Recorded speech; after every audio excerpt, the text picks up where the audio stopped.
ඔන්න යාළුවනේ මේ මස් තියෙන මස් මේ කැන මේ ග්‍රිල් කරපු මස් එකක් ඕඩර් කරා. ඉතින් ඔන්න මේ ඒක කන්න තියෙන විදිිය තමයි ඉතින් මේ පෙන්න්න හදන්නේ. මේ විල්ලා ඌරු මස් මේ පෝක් බෙලි කියන්නේ උරු මස් මේ විදිරි ග්‍රිල් කරලා තියෙනවා.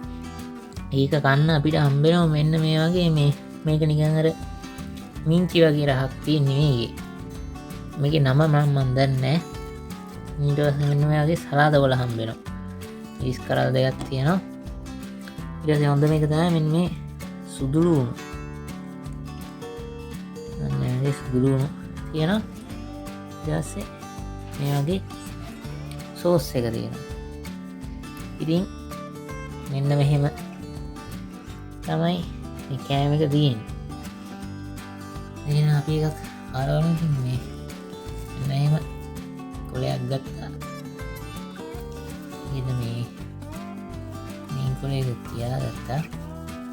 කැමති විදිකට ඉතින් කරගන්න හැකි මේක මේ ඔහට ඔන්න ඔන්න අයිති මේකත් එක විදරක් කන්නත් හැකි ඔන්න මේකත් එක විදරක් කන්නත් ඇයි මං දෙකම තියල බලමු මේ කෝද කියලා මං ඉතින් මේ අතින් තමයි මේක තියාගන්නේ.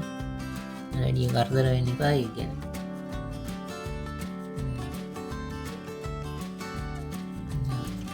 යාගත්තා. දස්සේ මේ සුදුලුණු කෑල්ලකුත් මේ අර මේක පොඩ්ඩක් ඔබාගෙන ඒක පුත්තියාගත්තා. යාගෙන මේක මෙන්න එහෙම එතුවා ඇවි මෙන්න එහෙම ඔතාගෙන තියෙන්නේ. ඊටසේ කන්න තමයි දිය අලබලු හෙන මක්ක වේද කිය.